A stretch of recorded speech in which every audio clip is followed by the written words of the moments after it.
오늘 예레미야 20장 7절부터 20장 18절까지 이 내용을 통해서 보면은 이제 예레미야는 하나님의 말씀을 전하다가 이제 많은 이 이스라엘 백성들에게 큰 박해를 받게 됩니다. 이런 상황 속에서 이제 예레미야의 마음 가운데 지금 하나님 앞에 지금 대언자로서 정말로 어려운 그런 고난을 하나님께 아뢰며 또 내면적으로는 얼마나 갈등이 심한가 하는 그런 내용 속에서 우리 하나님을 이렇게 우리 하나님께 대한 신앙 고백과 더불어서 간구하며 하나님 앞에 찬양하는 내용이 오늘 본문에 소개가 되고 있습니다. 그래서 우리가 지난 시간 내용을 살펴보면서 이제 18장 그리고 19장, 20장 이 세 장은 한 편의 설교의 내용이 되어집니다. 그래서 18장 이 내용을 통해서 우리가 살펴봤듯이 이제 하나님께서 예레미야에게 한 가지 이렇게 말씀을 하시면서 시청각 교육하는 그런 내용이 예레미야에게 토기장이 집으로 내려가라는 거예요. 그래서 토기장이를 봤더니 이제는 그 토기 그릇을 잘 만들다가 그 의도대로 만들지 않으니까 이제 토기를 부셔버리죠. 그리고 나서 다른 그릇을 만드는 그 모습을 이게 포기하시고 그러면서 우리 하나님께서 마치 토기장이의 손에 있는 진흙과 같이 너희가 다 내 손에 있다. 우리에게 주님께서 말씀하고 있어요. 이제 이스라엘을 향한 하나님의 계획이 있는데 하나님의 뜻한 목적에 계속해서 죄악 가운데 있음으로 말미암아 하나님의 목적에 뜻에 이루지를 못했던 이스라엘 백성 역시 마찬가지로 토기장이가 진흙을 어겨서 다른 토기를 이렇게 그릇을 만든 것처럼 이스라엘 백성들을 얼마든지 징계하시겠다 하는 내용을 시청각 교육을 통해서 이렇게 말씀하고 계십니다. 이어서 19장 이 내용은 깨어진 옹기에 대한 비유를 다시 한번 2차로 시청각 교육을 하고 있는 거죠. 그래서 이제 토기장이 그 옹기를 가지고 백성들의 어른들, 제사장들 이들과 함께 흰놈의 아들 골짜기로 내려가라. 그리고 거기서 너희는 그들 눈앞에서 그 옹기를 깨버려라. 그러면 그 깨어진 그릇은 한 번 깨어지면 다시 온전하게 될 수 없다라는 그런 내용과 똑같이 계속해서 회개를 촉구함에도 불구하고 죄악 가운데 여전히 거하는 바로 이 남유다 백성들 이 심판을 시청각 교육을 통해서 선언하고 있어요. 그래서 예레미야는 하나님의 그 시청각 교육을 통해서 대언하는 하나님의 말씀을 대언하는 그 내용의 핵심은 뭡니까?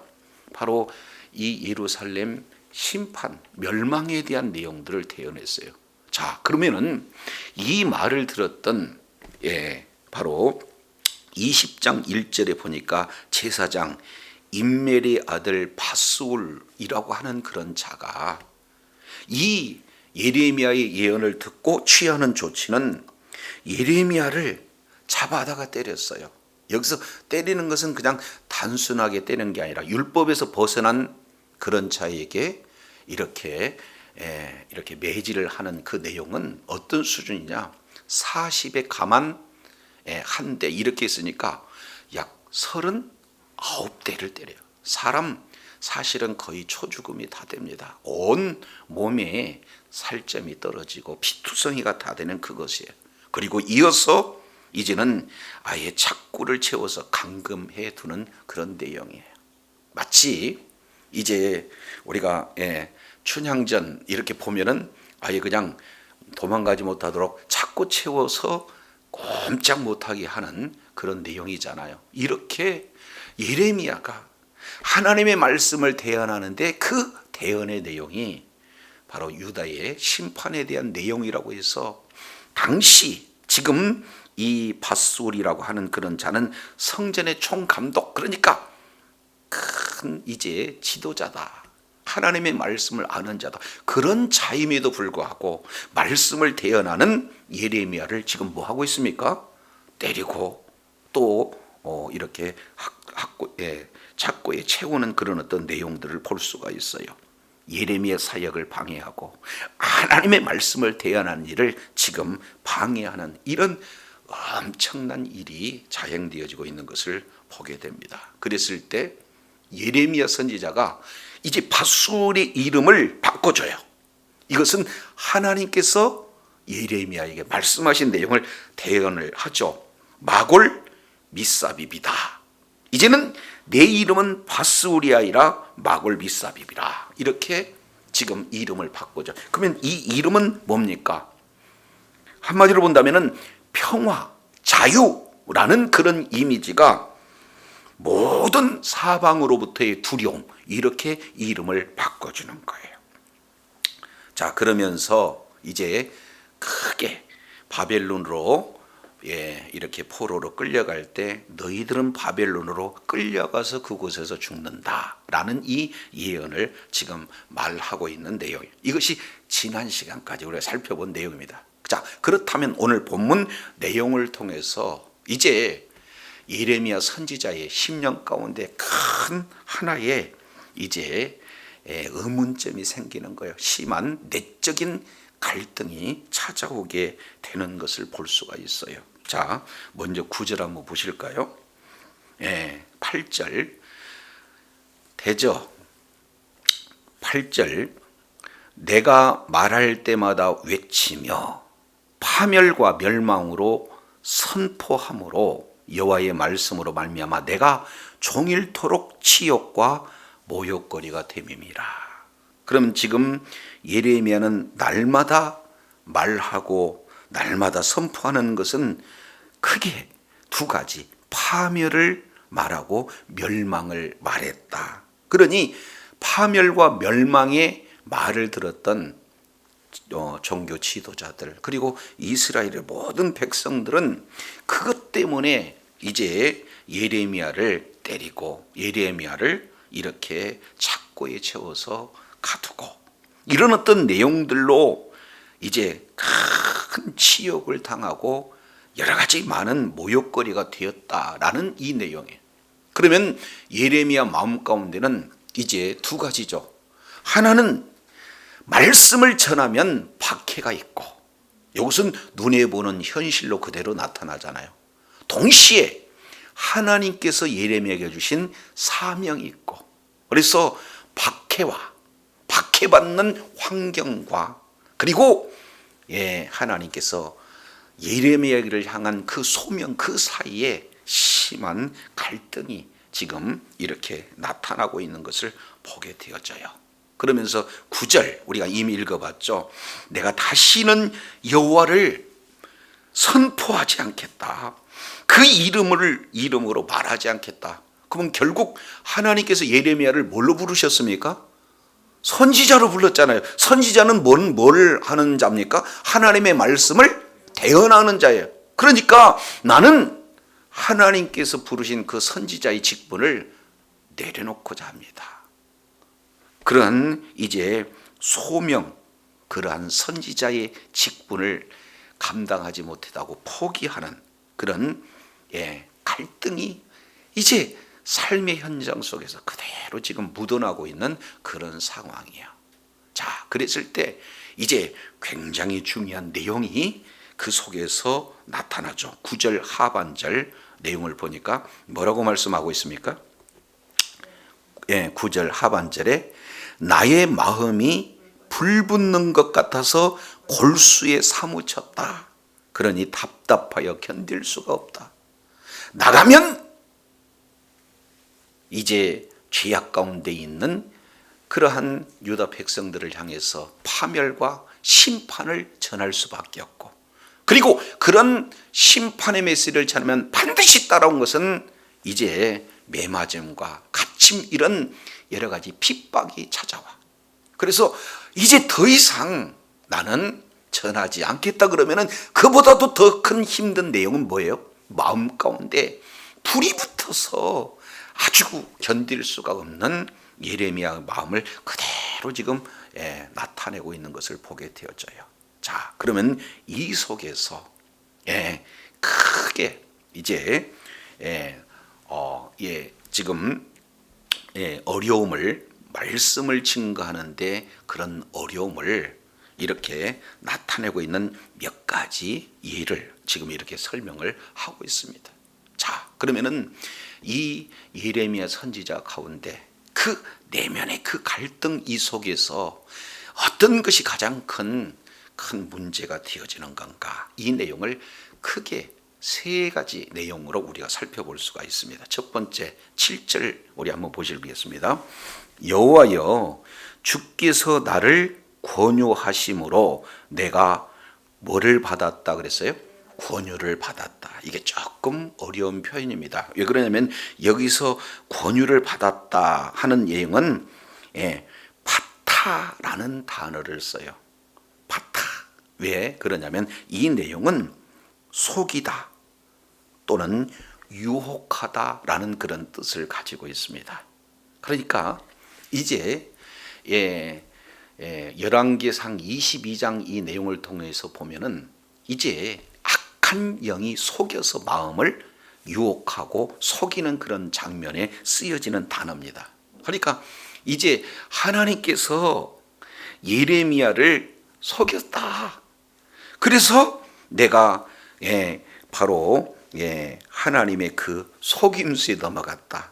그러니까 속였다 이렇게 직역하기보다는 하나님께서 유혹하셨다. 그리고 그 유혹에 넘어갔다. 그래서 주께서 왜 넘어갈 수밖에 없느냐? 내가 주님께 넘어갈 수밖에 없느냐? 주께서 나보다 뭐 하셨어요?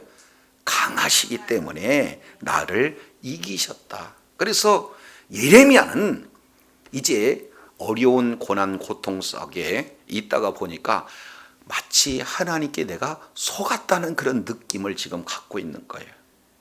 정말로 하나님을 의지했는데, 약속의 말씀을 붙들고 지금까지 하나님의 말씀을 대언했는데 이것은 하나님께서 약속하신 그 약속이 이루어지지 않은 그런 어떤 내용을 보고 속았다, 이런 느낌을 지금 표현을 하고 있습니다. 우리가 잘 알겠지만 예레미야 1장 내용을 보면은 하나님께서 예레미야를 지금 사실은 설득하고 있는 과정을 말하고 있어요.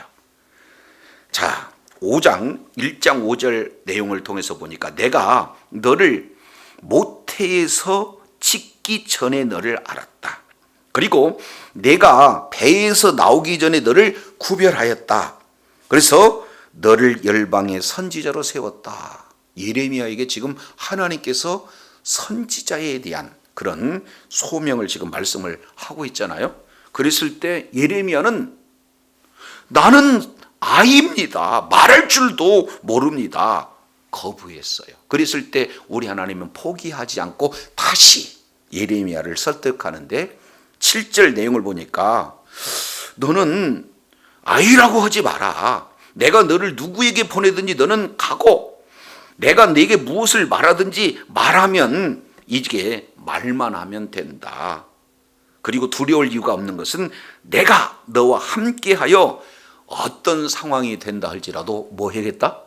구원해 주겠다. 이것이 우리 주님의 약속이에요.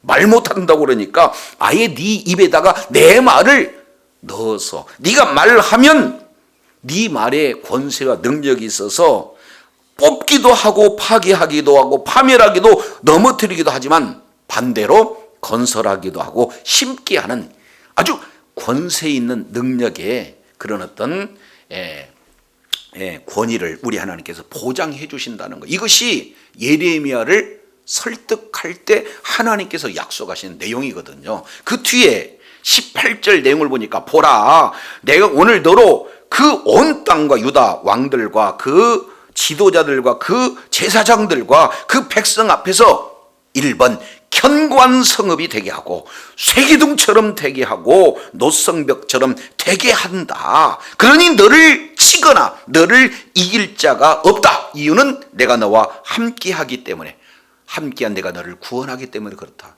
그래서 예레미야는 하나님의 설득으로 이 말씀을 믿고 가서 그대로 복음을 전했잖아요. 그러면 약속의 내용을 통해서 보면은 쇠기둥 같고 절대 그들은 이길 수 없는, 아예 그냥 존귀한 자가 돼야 맞는 거잖아요. 그런데 가서 막상 복음을 전하면 이렇게, 그래도 일반 백성도 아니고 하나님의 말씀을 받았다는 지도자가 말씀을 전했음에도 불구하고 그 말씀을 전했다는 이유로 때리고 이렇게 착고를 채워서 감옥에 간 이 내용은 하나님의 약속의 말씀과 전혀 맞지 않는 그런 내용 아니겠습니까? 그러니 예레미야의 지금 생각 가운데 만감이 교차가 되는 거. 하나님, 나 속인 거 아니에요? 나 유혹한 거 아니에요? 내가 약하니까 하나님은 강하시고 나를 이겨서 지금 하나님의 사역자로 쓴 건 맞는데 약속이 이루어지지 않지 않습니까? 하는 이 내용이 지금 예레미야의 첫 번째 가장 큰 어려움입니다. 약속의 말씀을 믿고 그 말씀이 이루어지기를 지금까지 순종했던 그 예레미야에게 약속은 이루어지지 않으니 지금 이런 혼란 가운데 있는 거예요. 자, 두 번째. 자, 이 내용이 왜 그러면은 이렇게까지 하나님이 나를 속였다라고 생각한가? 자, 8절 내용을 보면은 우리가 읽어본 내용이죠. 내가 말할 때마다 외치고 파멸과 멸망을 선포함으로 여호와의 말씀으로 말미암아 내가 종일토록 치욕과 모욕거리가 됨이니라. 그렇습니다. 가서 이제는 네가 말하면 파멸하기도 하고, 네가 말하기 하면은 성도 무너지고, 네가 말하면은 무너졌던 성도 세워지고, 이런 어떤 내용인 줄 알았더니 오히려 나타나는 것은 뭐가 있어요? 치욕과 모욕거리가 지금 계속되어져 있다. 이런 어떤 사실들을 지금 말씀하고 있어요. 그래서 9절, 내가 다시는 말씀 안 전할래요. 내가 다시는 여호와의 이름으로 말하지 않을래요. 이 내용이 지금 찾아온 그 예레미야 마음 가운데 있습니다. 그런데 이게 오늘날도 똑같아요. 왜 그러냐면 우리 예수님께서 이 땅에 오셔서 하나님의 말씀을 듣고 하나님의 말씀만 바로 전했을 그때 이스라엘 백성들은 하나님의 말씀을 바로 들었습니까? 아니면은 이제 예수님의 말씀을 오히려 이제 거부하고 오히려 십자가에서 이렇게 달아 죽이는 그런 어떤 고초를 겪었었습니까? 이 내용을 통해서 보면은요, 예수님이 이 땅에 오셔서 하나님의 말씀을 바로 전할 때 그 반드시 그런 박해가 따랐던 그 내용을 친히 예수님께서 몸소 본을 보여주셨어요.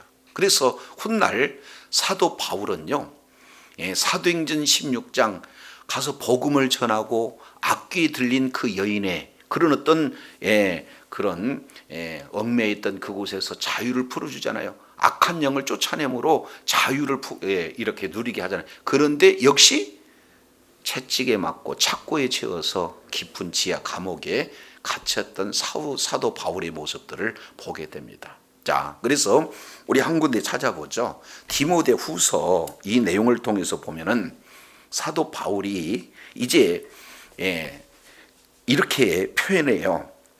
디모데에게.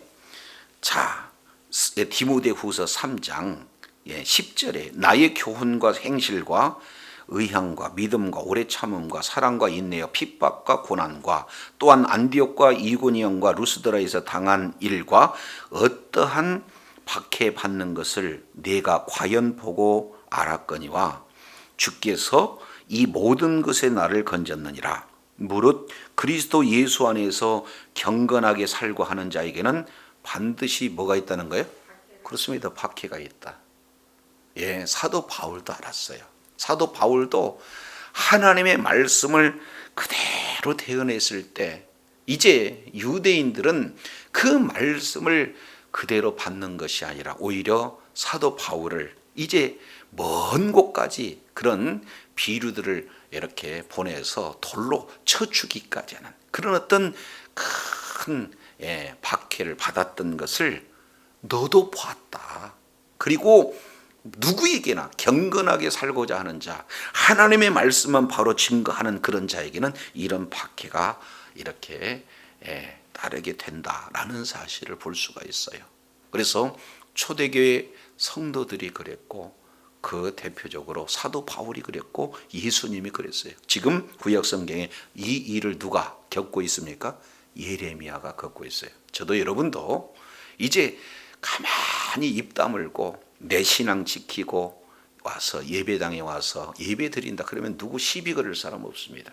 그러나 정말로 예수 그리스도의 그 크신 은혜가 마음 가운데 불이 붙어서 나 같은 죄인을 구원해 주신 그 주님을 전하지 않고는 견딜 수가 없어. 많은 사람한테 예수 그리스도 복음을 증거하게 되어지면 많은 사람들은 이제는 어떻게 되는 겁니까? 뭐 종교의 자유도 있다 이렇게 얘기하고 어떤 분은 그냥 위아래를 훑어보기도 하고 때로는요 아주 악담을 이렇게 하고 가는 그런 사람들이 태반사예요.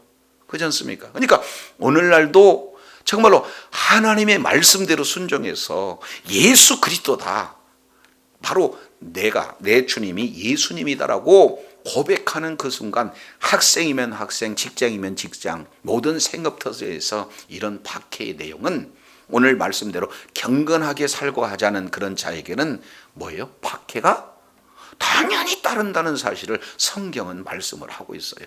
그렇기 때문에 이제 하나님의 그 놀라운 원대한 계획을 지금 현 순간 이 환경 속에 나타나는 그런 내용만 보면 하나님의 원대한 계획을 알지 못하고 현재 상황에 보게 되면은 이렇게 마음 가운데 큰 갈등이 있을 수밖에 없어요.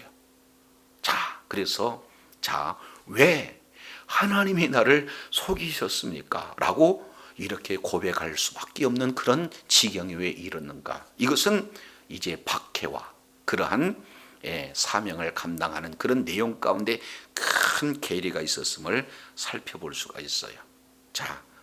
세 번째입니다. 10절, 이 내용은 참 힘든 내용이기도 해요. 10절, 나는 무리의 비방과 사방이 두려워함을 들었나이다. 그들이 이르기를 고소하라, 우리도 고소하리라 하오며 내게 친한 법도 다 내가 실족하기를 기다리며 그가 유혹을 받게 되면 우리가 그를 이겨 우리 원수를 갚자 하나이다. 지금 이 예레미야 선지자는 많은 지금 현재 남유다 백성들에게 이제는 멸망을 지금 말하고 있잖아요. 그러니까 이 자체가 그들은 뭐예요? 고소하는 걸로 알아들어. 하나님의 말씀을 떠났으니 너희는 죄악 가운데 있었으니 바벨론은 예루살렘은 멸망당할 수밖에 없다라고 하는 그 내용이 이제 그들 입장에서는 고소를 당한 거예요. 하나님 앞에 고소한다라고 그들은 받아들여진 거죠. 그러니까 예레미야만 우리를 고소하느냐 하나님 앞에, 그러면 우리도 고소하겠다.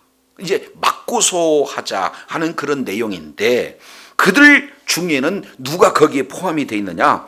나의 친한 벗도 이 속에 포함이 됐다는 거예요.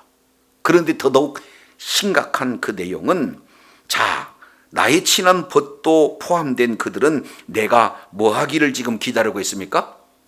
10절 하반절 내용을 보니까 뭐 하기를 기다리고 있어요? 내가 실족하기를 기다린 거예요. 여기서 실족한다라는 것은 미끄러 넘어지는 걸 얘기해요. 왜 그렇습니까? 그 뒤에 봤더니 이제는 함정을 봤어요. 그리고 이제 여러 가지 덫을 놨습니다. 그래서 예레미야가 거기에서 함정에 빠져들고 덫에 걸리기만을 엿보고 있는 그런 자들, 그 속에는 친구들도 있다는 사실을 보고 예레미야가 지금 이렇게 표현을 하고 있어요. 10절, 무리의 비방과 사방의 두려움. 근데 이 사방의 두려움이라고 하는 이 내용이 뭐냐면 20장 3절 하반절에 보니까 여호와께서 내 이름을 바스우리라 하지 아니하고 누구라고 했어요? 마골 미사빕. 그 풋노트 따라가 보니까 사방으로 두려움이잖아요. 이해가 되죠? 그래서 바스울한테 하나님이 내 이름을 바스울이라 하지 않고 마골 미사빕이라 이렇게 했다, 이렇게 얘기하는데 이것을 번역하면은 사방의 두려움이라고 임할 것이다라고 했다는 거예요. 그렇게 바스울한테 얘기를 했는데 따지고 봤더니 주변 친구들과 주변 사람들이 야, 마골 미사빕이 바스울이 아니라 네가 마골 미사빕이야 라고 지금 희롱하고 조롱하고 있는 그런 내용. 그러니 아니, 전하기는 예레미야가 지금 바스울에게 전했는데 이 마골 미사빕이 제가 마골 미사빕이 아닙니까? 왜냐하면 그들이 마골 미사빕이라고 지금 고소하고 덫을 놓고 기다리고 넘어지기를 바라고 있지 않습니까? 지금 이렇게 말씀을 하고 있어요. 복음을 전하면 이제 계속해서 치욕과 모욕거리가 나오고 또 복음을 전하면 오히려 이제 조롱하고 맞고소해서 넘어지기를 바라고, 그러니 하나님 이런 상황 속에서 능히 이길 수 있는 그런 내용이 돼야 되는데 하나님은 그저 가만히 계시니 내가 이렇게 속았다는 그런 느낌이 있는 거 당연 아니겠습니까? 그래서 내적 갈등, 내가 말씀을 전하지 않겠습니다. 내가 뭐예요? 여호와의 이름으로 말하지 않겠습니다. 오늘날 보면은 나 목사 못하겠다. 이런 어떤 표현하고 지금 똑같은 거 아니에요? 나 선교사 못하겠다. 나 구역장 못하겠다. 나 전도 이거 안 하겠다. 이렇게 지금 내면 속에 뭐예요? 갈등이 아주 심한 것을 지금 볼 수 있어요. 이 내용은 누구나 이런 갈등이 있을 수 있음을 우리는 살펴볼 수가 있어요. 자, 이런 어떤 상황 속에 여기에 소망이 있는 것이 바로 9절이에요. 왜 그러냐면 우리 하나님께서 예레미야의 마음에 뭘 주었어요? 불을 줬어요. 무슨 불입니까? 말씀의 불을 줬어요. 그래서 하나님의 말씀에 뜨거운 불이 임하니까 이제는 증거하지 아니하고는 견딜 수 없는 그런 어떤 마음, 그 속에 외적으로는 하나님에 대해서 불평한 듯하고 핍박에 대해서 갈등하는 그런 어떤 내용, 그런 본 마음이 있기는 하지만 그 중심에 보다 더 깊은 내면에는 뭐가 있어요? 아예 골수까지 사무칠 정도의 그런 말씀의 불을 가졌기에 예레미야에게는 소망이 있는 줄로 믿습니다. 그래서 11절 크게 세 가지 내용을 이렇게 표현을 하고 있습니다. 자, 11절 내용을 보면 그러하오나 상황은 그렇게 한다 하지만 여호와는 두려운 용사 같으며 그리고 나와 함께 하심으로 나를 박해하는 자들은 넘어지고 이기지 못할 것이며 그들의 지혜는 뭐예요? 지혜롭게 행하지도 못하고 마침내 내가 치욕당하는 것이 아니라 그들이 치욕을 당하오리니 그 치욕은 길이 잊지 못할 것이다. 지금 이렇게 표현하겠어요. 한마디로 본다면요, 신앙 고백과 그 신앙 고백에서 어떤 내용이면 최후 승리자는 바로 하나님이 함께한 나다, 이렇게 말씀하라고. 지금 어렵고 박해받고 내적 갈등도 있고 힘겨운 그런 시간을 보내지만 우리 하나님은 누구시냐? 용사 같은 하나님이시다. 그 하나님이 나와 함께 하신다. 그러므로 나에게는 최종 승리가 보장됐다. 그들이 오히려 나를 모욕하고 나를 치욕의 그런 어떤 대상으로 보지만 결국 그들의 치욕은 영원한 치욕을 받을 수밖에 없다. 이것이 지금 고난 속에서 이제 하나님의 말씀을 이렇게 생명으로 소했기에 불붙은 그런 예레미야 10년 가운데 이런 신앙 고백이 나타난 거예요. 이런 하나님이 저와 여러분과 함께 하시는 줄로 믿습니다. 어려움 속에서도 하나님이 나와 함께 하신 그 하나님이 누구신가, 이 내용에 이 믿음에 대한 고백, 이어서 확신, 이것이 얼마나 중요한지 몰라요. 그래서 이런 하나님께 두 번째 어떤 일이 이루어지는가. 12절, 의인을 시험하사 그 폐부와 심장을 보시는 만군의 여호와여, 나의 사정을 주께 아뢰었사온즉 주께서 그들에게 보복하심을 내게 보게 하옵소서. 예. 첫 번째, 이러한 내적 갈등 속에서 우리가 그래도 끝까지 신앙의 길을 완주할 수 있고 날마다 주님과 동행하며 승리할 수 있는 핵심적인 첫 번째 내용은요, 신앙 고백이고, 그리고 그 신앙 고백이 이제 근거가 돼서 우리 하나님 앞에 그대로 아뢰는 거예요. 하나님, 내 사정을 주님 아시잖아요. 하나님은 그 폐부를 그리고 그 심장을 다 창조하시고 감찰하신 그런 하나님 아니십니까? 내 지금 심한 이 내적인 그런 갈등도 우리 주님이 아십니다. 그러나 우리 하나님께서 내 기도를 들어주셔서 그들에게 이제 보복할 수 있도록 해주세요. 이 보복이라는 것은 어떤 내용입니까? 하나님의 말씀이 맞다, 하나님께 이제 최후의 승리가 있음을 알게 해달라고 간구하고 있는 내용이에요. 저와 여러분, 말씀을 전하면 환경에 반드시 박해가 있을 수 있어요. 그럴 때마다 어떻게 돼요? 이 문제를 주님 앞에 가지고 가서 하나님, 이제 최후의 그 승리할 수 있는 그런 은혜를 우리 하나님 앞에 허락해 달라고 하나님 앞에 기도하는 자리에 있어야 될 줄로 믿습니다. 신앙 고백, 그 확신 가지고 신앙 고백하는 그런 내용 중요하지만 이어서 모든 문제를 하나님 앞에 아뢰는 그런 기도가 엄청 중요하다라는 사실을 보게 됩니다. 이어서 세 번째 13절이죠. 자, 13절 우리 다 같이 한번 읽어볼까요? 시작. 여호와께 노래하라, 너희는 여호와를 찬양하라.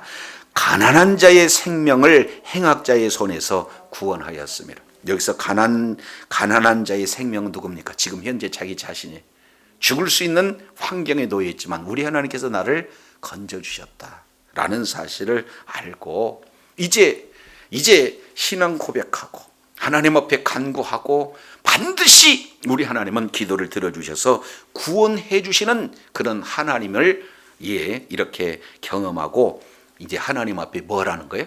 찬송하고 또 찬송하라고 권면하는 그런 아름다운 그런 어떤 모습을 볼 수가 있습니다.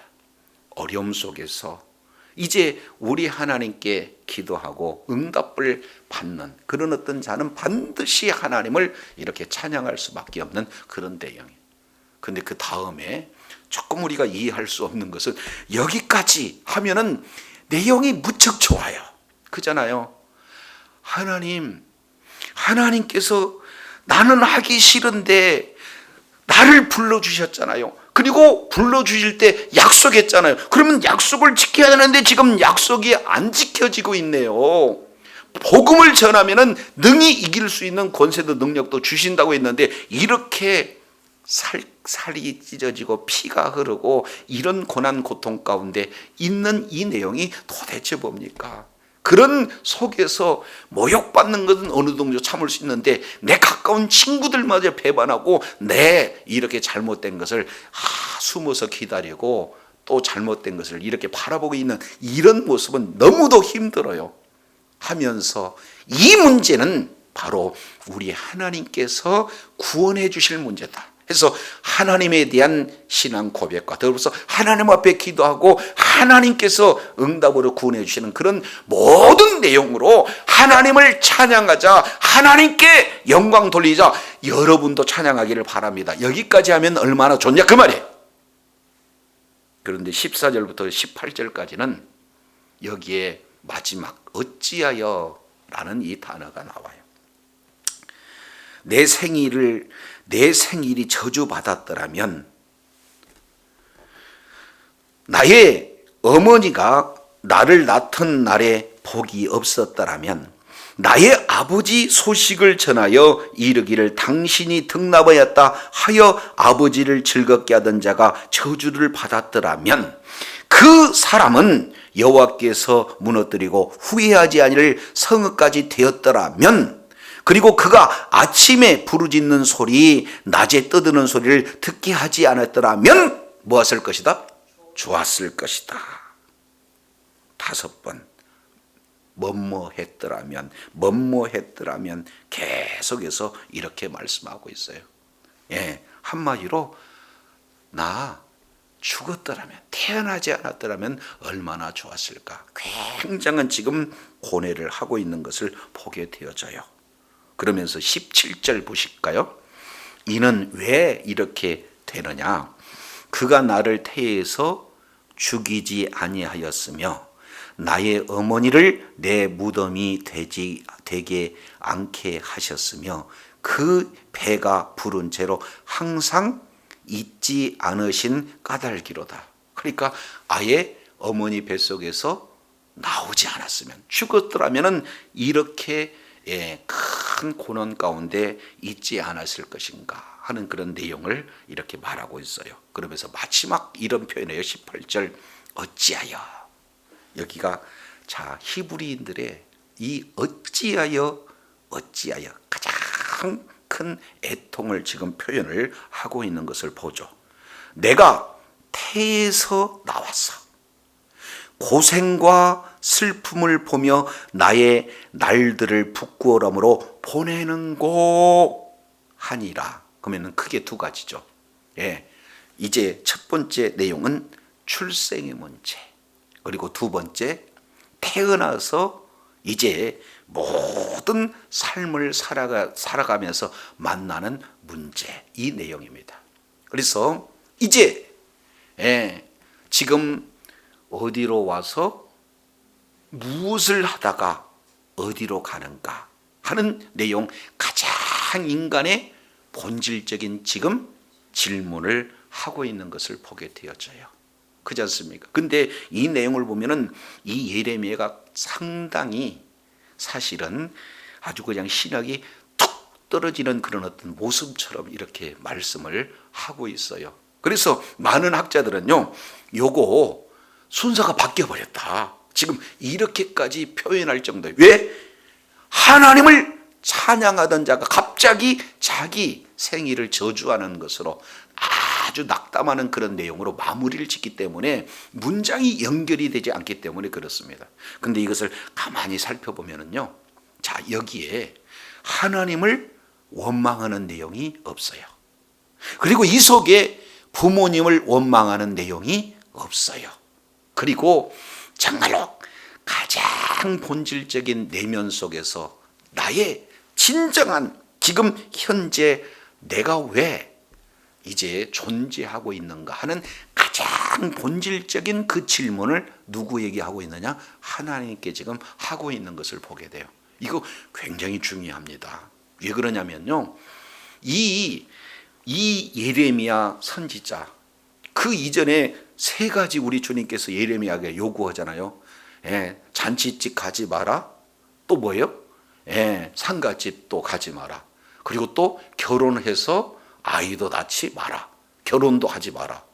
그런 말에 예레미야는 100% 순종한 자예요. 굉장한 믿음의 사람이잖아요. 믿음의 용사잖아요.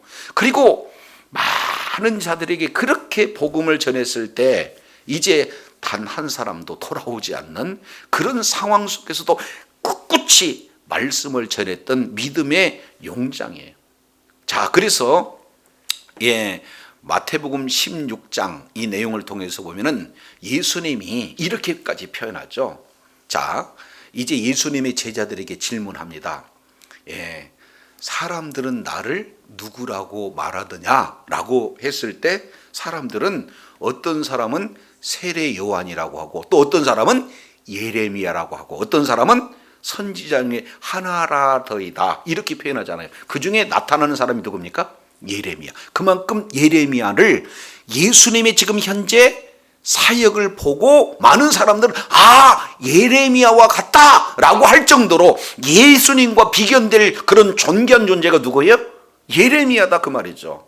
그런데 그러한 지금 이 예레미야, 신앙의 아주 용장이라고 할 수 있는 그런 자도 큰 어려움을, 하나님의 약속의 말씀이 지금 이루어지지 않는 것에 대한 그 고뇌를 인간적인 측면으로 그대로 지금 드러나고 있는 연약한 존재다라는 사실을 그대로 보여주고 있어요. 이것이 우리들에게는 얼마나 큰 위로가 되는지 몰라요.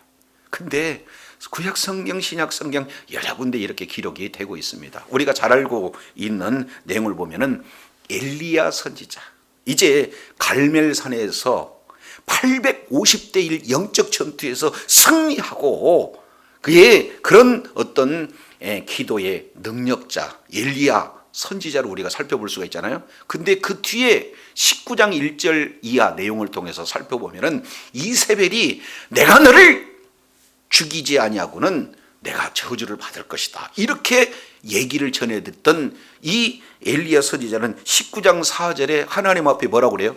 노렘나무 밑에서 거저 풀이 죽어가지고는 차라리 나를 죽여주시옵소서 이렇게 하나님 앞에 이렇게 기도하고 있는 그런 내용들을 보게 됩니다.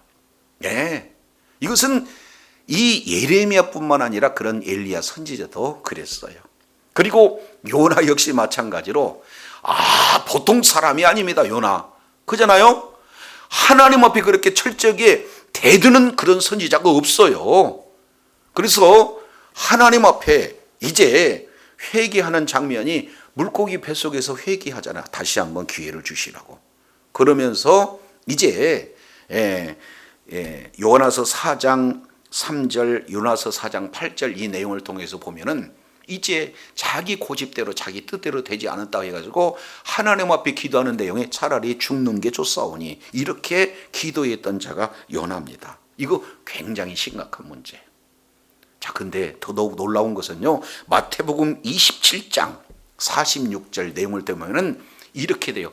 어찌하여 나를 버리셨나이까? 가상 7원 중에 하나, 네 번째 엘리 엘리 라마 사막다니. 이게 누구의 기도입니까? 예수님의 기도예요. 예수님조차도 이제는 겟세마네 동산에서 하나님 앞에 내 잔을 옮겨지기를 원합니다. 그러나 내 뜻대로 마옵시고 아버지 뜻대로 하옵소서. 땀방울이 핏방울이 되도록 기도했던 예수님이 마지막 십자가에서는 뭐라고 그래요? 어찌하여 나를 버리셨나이까? 이렇게 했던 분이 바로 예수님이세요. 자, 이런 내용을 통해서 보면 가장 인간의 그 존재론적 그런 어떤 질문, 이것은 누구에게나 다 있다 그 말이죠.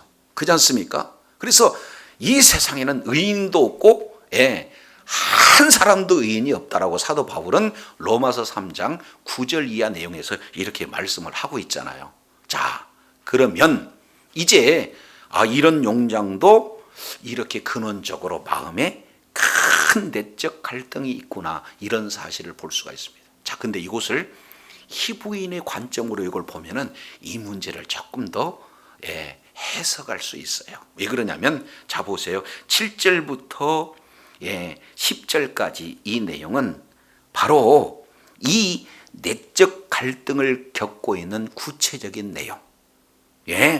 환경, 지금 박해를 받고 있는 그런 환경 속에서 우리 하나님께서 이제는 선지자로 불러주시는, 그래서 선지자 직분과 그리고 선지자 직분을 행했을 때 나타나는 박해, 이 내면의 그 갈등을 하나님 앞에 아뢰고 있는 그런 어떤 내용이잖아요. 그런데 이것을 보다 본질적으로 하나님, 내가 태어나지 않았으면은 이런 어려운 힘든 고난의 길을 걷지 않을 수 있지 않습니까? 하는 그 아주 내면의 깊은 자기의 존재론적 그 질문을 지금 하나님 앞에 호소하고 있는 거예요.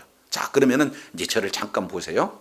자, 여기에는 환경으로 나타나는 지금 내적 갈등이고, 실제 여기는 존재론적 하나님 앞에 질문이잖아요. 그런데 그 중심에 뭐가 있어요? 11절부터 13절, 요게 히브리인들이 가지고 있는 문장 구조의 키아즘 구조로 살펴보면은 그 중심에 이렇게 아주 존재론적으로도 큰 질문을 하나님 앞에 아뢰면서, 동시에 환경적으로 나타나는 그 고난 속에서 마음의 내적 갈증이 있기는 하지만, 그러하오나 이것으로부터 시작하는 것이 우리 주님이 지금 이 속에서 어떤 내용입니까?